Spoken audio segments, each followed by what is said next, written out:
Dan salam sejahtera kepada rakan-rakan di Universiti Terbuka Anak Muda, rakan-rakan di buku jalanan yang mengufuk dari timur ke barat, dari selatan ke utara.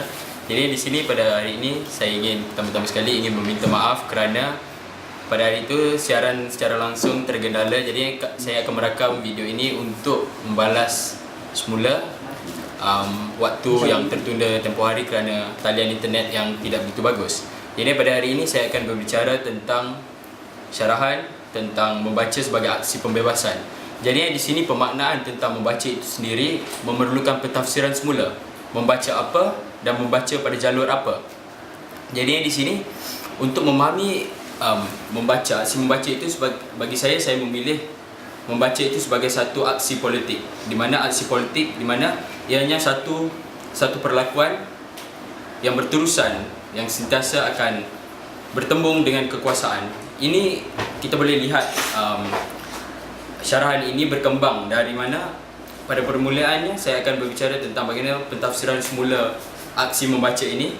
Seterusnya bagaimana peringkat yang kedua di mana aksi membaca ini dari segi konteks sejarah, dan yang ketiga bagaimana struktur membaca ini akan memberi makna terhadap makna pembebasan itu sendiri. Dan akhir sekali kita akan menutup bagaimana kita akan melihat cabaran contemporary, cabaran situasi sekarang, bagaimana membaca itu dilihat sebagai satu pertembungan. Jadi saya akan menyentuh tentang idea pertama. Saya akan mengambil lirik lagu dari Efek Rumah Kaca berjudul Jangan Bakar Buku. Saya ambil lirik yang terakhir, iaitu kerana setiap lembarnya mengalir berjuta cahaya, kerana setiap aksara membuka jendela. Jadi jendela ini dibuka untuk siapa? Dan bagi saya beranggapan bahawa jendela ini adalah jendela kepada pembebasan. Dan seterusnya, dalam aksi membaca ini kita perlu memahami satu perkara. Membaca ini satu perlakuan yang tidak akan hadir di dalam suasana yang vacuum, tidak akan hadir dalam suasana yang lohong. Ianya adalah satu perlakuan untuk memahami situasi semasa yang berlanjutan, pergulatan rakyat, pergulatan antara kekuasaan dan juga pendidikan. Jadi kita akan melihat memahami naratif adalah bagaimana kita akan memahami naratif itu dari sudutnya konteks dan teks, dari sudut intent, dari sudut niat itu sendiri, naratif itu sendiri, dan bagaimana kita memahami naratif. Jadi di sini saya akan mengambil naratif apa yang dianjurkan, naratif apa yang dibaca oleh masyarakat sekarang. Kerana pada saya beranggapan bahawa naratif itu yang dalam keadaan sekarang, naratif yang sentiasa berlegar di antara naratif yang digambarkan kepada mereka yang memegang tampuk kekuasaan. Kita ambil contoh di mana sejarah dinafikan untuk diungkapkan oleh mereka yang tertindas dan terpinggir. Ini adalah satu kecelakaan kepada sejarah kemanusiaan itu sendiri. Ini kita boleh lihat di mana sarjana daripada Amerika Syarikat, Profesor Howard Zinn sendiri yang menulis tentang The History of the Oppressed People of the USA, di mana sejarah-sejarah bagaimana pada mulanya melihat pada sejarah contemporary mereka, Columbus dilihat sebagai hero kepada masyarakat Red Indian, walhal Columbus itu sendiri adalah seorang penjarah yang begitu keras, yang begitu taksub terhadap penyembelihan, terhadap apartheid yang dijalankan langsung kepada masyarakat terpinggir Red Indian. Ini adalah satu kecelakaan yang tidak dapat disampaikan melalui naratif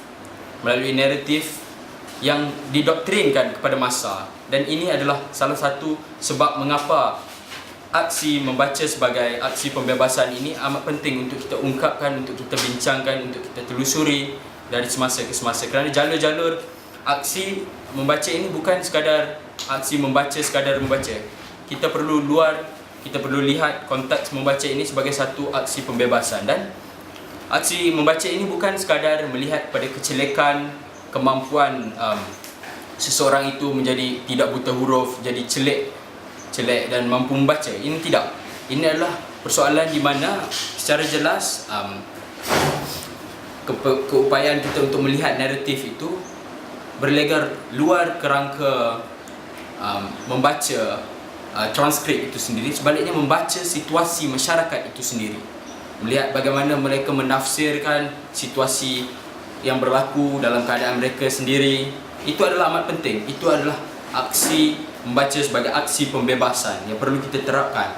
Seperti mana jalur bagaimana kita ada polemik yang besar dalam polemik kesenian, dalam polemik kebudayaan, di mana seni untuk seni dan seni untuk masyarakat. Ini adalah salah satu yang jalur yang saya fahami, yang saya pegang sendiri adalah membaca, bukan lagi sekadar membaca. Kerana secara jelas kita boleh ambil secara kasarnya, di dalam usia seseorang itu yang pada purata usia adalah umur 60 tahun. Jadi yang bagi saya yang berumur awal 20 tahun, ya 20 hingga 40 tahun, 20 hingga 60 tahun itu 40 tahun. Maksudnya dalam 40 tahun berapa banyak buku yang kita boleh baca, dan itu antara tempoh masa yang kita tidak boleh sia-siakan. Kerana kebaikan kita untuk mentakrifkan semula apa yang dibaca itu adalah amat penting. Jadi di sini kita dapat lihat, ya, bagaimana naratif-naratif itu, naratif masyarakat tertindas itu tidak disampaikan secara holistik. Secara holistik, di mana kita tidak meraihkan keupayaan masyarakat untuk melihat sejarah mikro. Kerana mereka seringkali sejarah itu ditonggakkan pada satu struktur. Masyarakat seringkali, zaman Abbasiyah, kerajaan Abbasiyah, zaman kerajaan Uthmaniyah, sebaliknya tidak melihat bagaimana struktur-struktur masyarakat di dalam persejarahan itu berlaku, bagaimana pertemuan-pertemuan politik, ekonomi dan sosial berlaku. Jadi kita akan beransur pada poin yang kedua, iaitu aksi membaca ini. Kita melihat bagaimana seringkali dalam sejarah itu sendiri mengajar kita tentang bagaimana sejarah politik, sejarah membaca itu mengakar kepada aksi-aksi pembebasan. Kita melihat kepada kemerdekaan di Nusantara itu sendiri, di mana di Nusantara itu sendiri kita ambil di peristiwa kemerdekaan di tanah Melayu, Indonesia. Kita lihat di dalam itu gerakan-gerakan untuk mengajar, gerakan-gerakan untuk ke arah keilmuan masyarakat itu berlaku amat hebat sekali. Kita boleh lihat bagaimana pada tahun awal 1940-an komrad-komrad leluhur kita di api awas batas itu sendiri, mereka menubuhkan pelbagai jenis sumber medium bacaan untuk memaknai kemerdekaan itu sendiri dari sudut keilmuan. Kita juga boleh lihat bagaimana Dr. Burhanuddin Al-Hilmi menubuhkan lembaga pendidikan rakyat yang memfokuskan kepada rakyat untuk memahami apa itu pentingnya pendidikan, apa itu pengisian kemerdekaan. Kemerdekaan yang bermaksud di sini adalah sentiasa ke arah kebebasan. Itu perkara asas. Kenapa perlu kita merdeka? Adalah kita mahu meraihkan kebebasan. Itu jelas di dalam mana-mana. Dan pertemuan-pertemuan seperti perlecehan, perlekehan, perbudakan masyarakat kolonial terhadap masyarakat asal itu berlangsung sehingga melahirkan rasa inferior, rasa rendah diri. Jadi itu yang perlu kita tanggapi, itu yang perlu kita lepasi, itu yang perlu kita hancurkan tembok rendah diri itu yang seringkali diterapkan langsung kepada masyarakat tertindas yang terjajah pada waktu itu. Dan kita perlu lihat pada tahun 17 Ogos 1945 Mohtar Lubis melaungkan Bacalah Untuk Merdeka. Ini adalah satu manifestasi yang keras, satu manifestasi yang terang jelas tentang bagaimana membaca itu sebagai satu aksi pembebasan. Dan justru kita lihat bagaimana langsung masyarakat di Indonesia meraihkan perjuangan melalui mata pena, bagaimana mereka melihat kudrat-kudrat yang memegang mata pena itu mencari luka-luka penjajah, sehingga mereka itu tidak tertahan lagi dan akhirnya terpaksa memberikan kemerdekaan langsung kepada masyarakat yang dijajah. Dan seterusnya kita akan lihat pula bagaimana dari perspektif Islam itu sendiri, di mana wahyu pertama Iqra. Iqra ini dimaknakan sebagai Iqra bukan sekadar baca, sebaliknya kemampuan untuk mengungkapkan. Ini adalah satu iktibar dari wahyu yang perlu kita fahami. Kita lihat bagaimana pada malaikat Jibril itu turun 3 kali diwahyukan, bacalah. Nabi Muhammad menolak, bacalah, dan Nabi Muhammad hingga akhirnya kali ketiga baru diungkapnya perkataan bacalah. Ini adalah satu manifestasi di mana Nabi Muhammad itu menyedari akan wujud kemampuan untuk melepasi tembok Kerana agama yang dibentuk dalam suasana ilmu ini amat penting. Kita perlu melihat agama ini sebagai satu teologi pembebasan, satu pemahaman tentang bagaimana agama itu sendiri seharusnya bergerak untuk membebaskan. Dan itu yang kita akan persoalkan dari semasa ke semasa. Maksudnya Nabi Muhammad itu sendiri, Rasulullah SAW, itu jelas bagaimana Nabi Muhammad itu berikhtiar untuk sekurang-kurangnya mengucapkan tentang Iqra, ayat Iqra itu sendiri. Dan daripada iktibar itu jelas kita jelas dalam hal ini Iqra itu memainkan peranan yang penting dalam perkembangan sejarah yang seterusnya. Dan yang kali ketiga, yang dalam konteks sejarah yang ketiga ini, kita akan melihat dari bab pedagogi kebebasan, di mana ilmu ini dilihat sebagai ilmu yang membebaskan. Paulo Freire, ya. Paulo Freire ini dengan jelas membawa idea pedagogi. Dia menulis Pedagogy of the Oppressed, pedagogi masyarakat tertindas. Di dalam buku Pedagogi Masyarakat Tertindas ini, kita dapat lihat bagaimana struktur itu dilihat dari kerangka pendidikan ini, dilihat dari sudut subjek objek yang bersifat bank, di mana guru adalah guru yang tidak bersifat simbiotik, yang tidak berinteraksi, tidak bersifat dua hala. Ini yang perlu kita fahami. Dan itu juga yang perlu kita fahami di dalam membaca ini sendiri. Adakah kita memahami situasi? Adakah kita ini hanya memahami kita membaca ini khayalan. Sebaliknya tidak memberi erti terhadap situasi kontemporari. Itu yang perlu kita fahami di dalam asas membaca sebagai aksi pembebasan. Dan seterusnya, dari sudut pandang Che Guevara itu sendiri, bagaimana ketika perang di Cuba terhadap Jeneral Regime Batista, Che Guevara itu menyarankan di dalam bukunya Guerrilla Warfare, Che Guevara itu menyarankan bahawa gerila-gerila yang akan memasuki peperangan gerila wajib membawa bahan bacaan sekurang-kurangnya supaya mereka sentiasa mampu untuk berpolemik, sentiasa mampu untuk melihat bagaimana ilmu itu dapat membebaskan. Kerana melepasi pembebasan terhadap rejim Batista itu satu sosok, bukan satu sistem, kerana sistem itu masih kekal. Dan melalui pembacaan, sistem ini yang akan dicerobohi, yang akan ditumbangkan. Itulah fokus utama idea membaca sebagai aksi pembebasan. Dan dari situ kita akan kembangkan idea-idea ini terhadap bagaimana idea poin yang ketiga, iaitu struktur bagaimana membaca ini sebagai satu aksi pembebasan. Beberapa ciri, beberapa perlakuan itu hendaklah kita fahami. Contohnya, saya akan meletakkan struktur membaca sebagai aksi pembebasan ini terhadap 5 sub-structure, iaitu kemampuan untuk analytical, menjadi critical, bersifat dialogical, inquisitive, inquiry dan reflective. Dan kemampuan untuk memahami kelima-lima entity, kelima-lima makna dari analytical hingga ke dialogical. Ini amat penting. Untuk kita fahami. Jadinya di sini analytical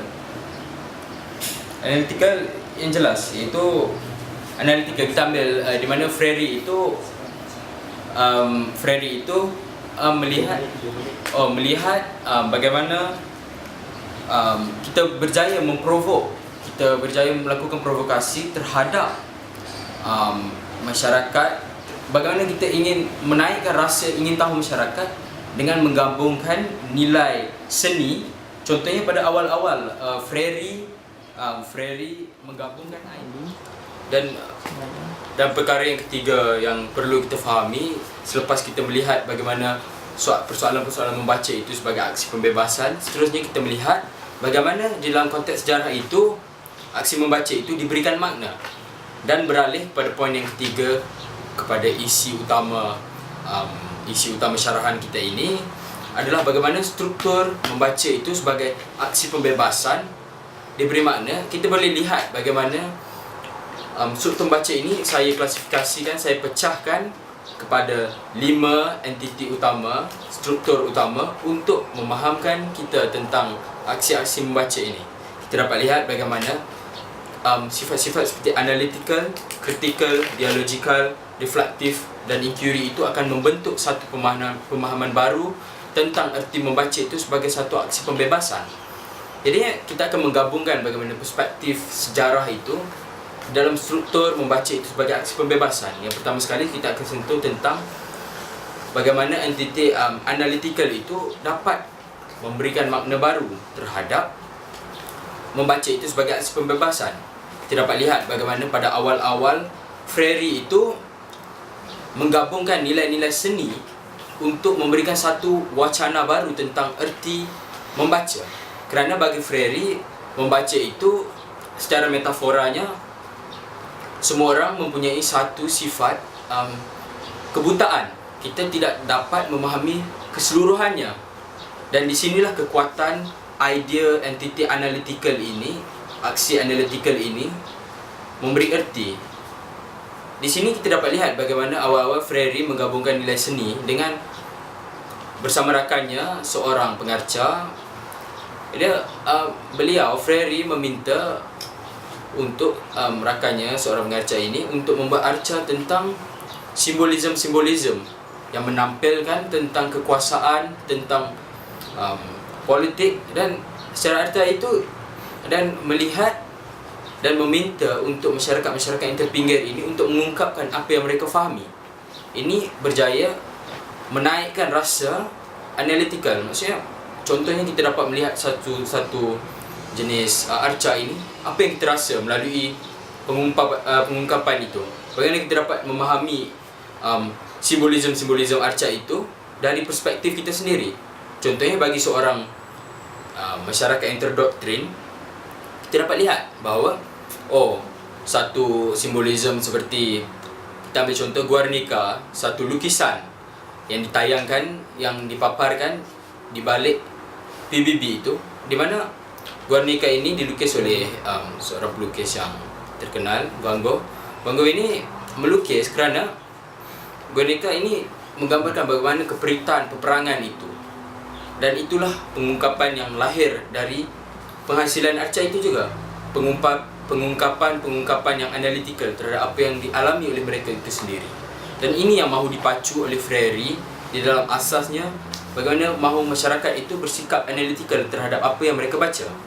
Dan seterusnya, yang poin yang kedua ialah bagaimana aksi membaca ini bagi Freire, malahan bagi apa yang saya percaya adalah bagaimana masyarakat itu diajar tatanan untuk menjadi lebih kritikal terhadap apa yang mereka baca. Ini dapat kita lihat bagaimana akses demokrasi itu tidak dibukakan seluas-luasnya kepada masyarakat yang terluas.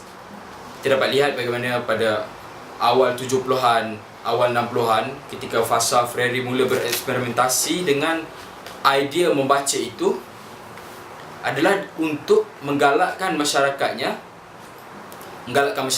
untuk keluar mengundi. Kerana di Brazil pada ketika itu, masyarakat yang tidak boleh membaca tidak dibenarkan untuk mengundi. Dan justru itu, secara tidak langsung, pengundian itu, demokrasi itu tidak dibuka seluas-luasnya. Jadinya, bila Freire ini menganjurkan untuk pergerakan adult literacy program literasi kecilikan untuk warga-warga berumur, secara jelas Freire mahu mengangkat martabat mereka itu untuk mereka memahami apa yang berlaku dalam situasi mereka. Dan di sini idea-idea tentang bagaimana konkretnya situasi mereka itu, bagaimana mereka dapat melihat dan dapat menterjemah secara kritikal apa yang dialami oleh mereka itu akibat dari kecilikan yang diambil oleh Freire sebagai asas kepada membaca sebagai satu aksi pembebasan itu sendiri. Jadi di sini kita dapat lihat bagaimana dirasakan kepada masyarakat Brazil kita itu untuk mewujudkan rasa wujudiah diri. Maksudnya masyarakat ketika itu, masyarakat peladang, masyarakat terpinggir, masyarakat yang marhain itu dinaikkan rasa, rupa-rupanya aku dapat mengungkapkan apa yang aku tahu. Aku sedar aku mempunyai fahaman aku sendiri tentang apa yang kita pelajari, apa yang aku lihat. Dan ini adalah satu proses yang berterusan. Dan seterusnya kita dapat lihat bagaimana poin 3 substructure dalam surat kita baca ini adalah bagaimana inquiry, sifat inquiry, sifat ingin tahu itu dipacu oleh Freire, di mana seringkali masyarakat masyarakat marahan itu seringkali diteruskan kan, berikan pendapat kamu tentang persoalan ini. Maksudnya masyarakat yang ingin tahu ini akan seringkali memberi persoalan-persoalan yang berterusan kepada kekuasaan. Dan ini jelas merupakan satu peningkatan terhadap kesedaran masyarakat ketika itu juga. Dan yang keempat adalah bagaimana bagaimana masyarakat itu menjadi reflektif. Struktur di mana membaca itu haruslah bersifat seperti kaca, di mana masyarakat yang membaca itu haruslah menjadi reflektif, haruslah memahami tentang situasi contemporary yang dialami oleh masyarakat sendiri. Dan ini seperti yang diungkapkan oleh sastrawan negara kita Usman Awang. Bagi Usman Awang, beliau menganut seni itu untuk masyarakat. Dan seni untuk masyarakat ini, di dalam ungkapannya, kita haruslah menerjuni masyarakat. Dan ini adalah satu pernyataan tentang bagaimana reflektif itu amat penting untuk memastikan masyarakat itu sentiasa dapat memahami apa yang mereka lalui sekian hari. Dan poin yang terakhir adalah poin yang paling terpenting, kerana analytical, critical, reflektif dan inquiry ini tidak akan berlaku tanpa adanya satu proses dialogikal, di mana ini apa yang berlaku ketika wahyu pertama itu diungkapkan, iaitu dialogikal, di mana antara Jibril dan Nabi Muhammad SAW itu berlaku proses dialogikal, di mana pengungkapan itu apa yang difahami. Walau kita faham Nabi Muhammad itu seorang ummi, seorang yang tidak pandai menulis, tidak mencatat, tidak pandai membaca, tapi ketika itu berlakunya pengungkapan. Dan itu adalah transisi dari jahiliyah kepada pembebasan yang sebenar. Dan di situ kita dapat lihat bagaimana unsur-unsur dialogikal ini amat penting untuk memahami. Contohnya, kononnya kita ini terpelajar, kita ini melihat petani itu tidak terpelajar. Walhal di dalam ilmu, dalam proses kita membaca ini, proses dialogikal itu akan seringkali bertemu, seringkali akan menambah isi untuk kedua-dua belah pihak. Maksudnya, saya seorang sarjana dalam bidang pertanian, saya belajar bersama petani yang berpanasan sekian hari di sawah padi, begitu. Maksudnya kita akan seringkali dialogikal ini berbentuk di mana saya bukan lagi hubungan antara guru dan murid itu berlaku dalam perspektif subjek dan objek. Tidak. Di dalam pemahaman dialogikal, seringkali ia akan mengisi kedua-dua belah pihak. Tidak lagi bersifat seperti bank di mana seorang guru akan berbicara, ini seperti ini, ini skema jawapan, dah pergi ke peperiksaan dan jawab sekali. Tidak. Dan seperti itu juga membaca. Membaca adalah proses dialogikal. Seperti Freire itu sendiri beranggapan bahawa proses dialog ini lebih penting dari membaca itu sendiri, kerana dialog itu lebih bersifat natural, bersifat alamiah, kerana pengungkapan itu lahir dari sifat asas kita ingin mencari sesuatu. Bila kita ingin dalam proses dialog, kita mencari, kita akan sentiasa inquiry, kita akan bersifat analytical, sentiasa akan bersifat critical, sentiasa akan bersifat reflektif terhadap apa yang dibaca. Dan ini amat penting. Dan di situ juga konsep utama dialogikal hendaklah berlaku dalam proses interdisciplinary. Maksudnya seringkali seperti apa yang berlaku, contohnya membaca jelas. Kita seringkali membaca, saya seorang sarjana tidak mahu membaca soal-soal lain. Ini adalah satu yang salah. Kita harus upaya untuk membaca keseluruhan worldview, pandangan sawar jagat ini, seluruhnya pada masyarakat keseluruhannya. Itu jelas. Dan berkenaan dengan struktur yang sudah kita bincangkan di poin yang ketiga tadi, iaitu berkenaan dengan analytical, critical, reflective dan inquiry serta dialogical itu, kita dapat rumuskan bahawa perkara ini berlaku dalam suasana simbiotik. Ia tidak berlaku sehala, ia berlaku secara dua hala dan ia berlaku secara aktif.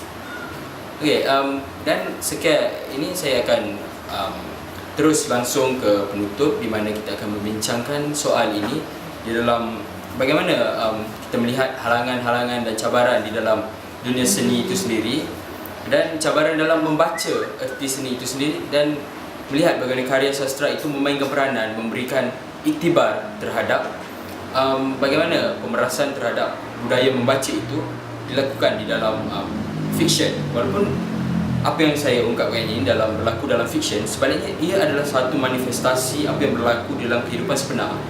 Tapi pertama sekali, sebelum saya ingin lanjut ke penutup, ingin saya melakukan sedikit pembetulan, di mana ketika ayat berkenaan dengan bagaimana masyarakat dalam struktur membaca itu, bagaimana aksi kritikal itu adalah sebenarnya yang saya petik tadi, berkenaan dengan gambar lukisan oleh sebenarnya oleh Picasso, bukan Van Gogh, iaitu Guernica. Ia adalah satu yang jelas saya ingin melakukan pembetulan tentang itu, iaitu lukisan itu adalah lukisan oleh Picasso dan bukan Van Gogh. Dan langsung ke poin berkenaan penutup yang berkenaan dengan seni sebagai manifestasi pada suasana kontemporari terhadap pemerasan budaya membaca itu, saya ingin mengambil contoh tentang bagaimana novel yang ditulis oleh Aldous Huxley berjudul Brave New World dan 1984 George Orwell, di mana novel ini merupakan menunjukkan bahawa terdapat dua ekstrim, di mana satu masyarakat utopia, satu masyarakat distopia, dan di dalam masyarakat distopia ini pemerasan itu dilakukan langsung, bukan lagi secara tersirat, sebaliknya secara tersurat yang dilakukan oleh aparat. Kita ambil contoh di mana di dalam 1984 George Orwell ini, di dalam novel ini watak utamanya diperas melalui mereka, masyarakat di dalam 1984 ini diperas oleh Big Brother. Mereka tidak dibenarkan untuk membaca bahan bacaan kerana takut mereka itu memahami tentang situasi apa yang berlaku. Dan bagaimana kita dapat lihat bagaimana penguasa itu memegang naratif, memegang fakta-fakta sejarah dan mengolahnya untuk memberi makna baru kepada setiap apa yang berlaku. Dan ini masih berlaku. Dan kita ambil contoh bagaimana pengharaman buku itu masih berjalan di kebanyakan negara. Dan kita ambil contoh di negara kita sendiri, Malaysia, dari tahun 70-an.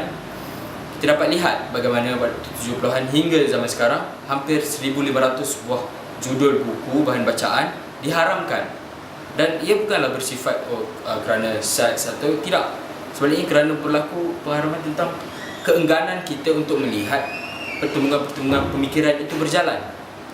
Dan berkenaan dengan teks sastra novel Aldous Huxley berkenaan dengan Brave New World itu, kita dapat lihat bagaimana pertamanya di dalam novel itu diceritakan oleh Aldous Huxley, di mana kerana terlampau banyak bahan bacaan menyebabkan masyarakat itu sudah senang dan sudah sekadar membaca dilambakkan dengan perkara-perkara yang tidak membina.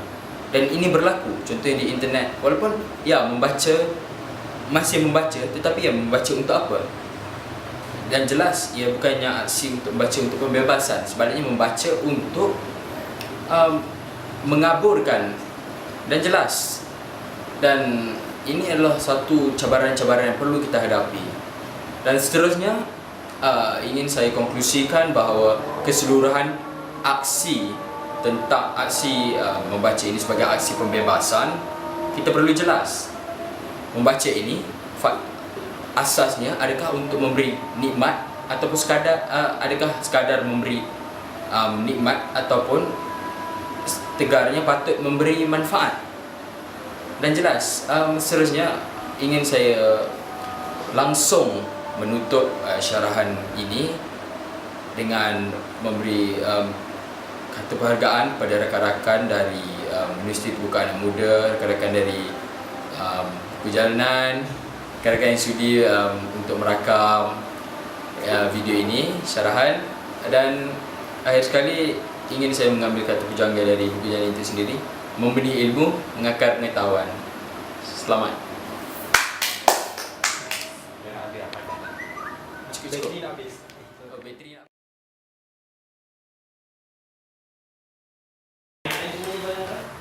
Tapi aku kena baca dulu. Rekam. Tak se, jangan jadi Bla bla bla bla bla bla bla shit. Masuk tak sound? Aku nak tahu sound okey ke tak dulu.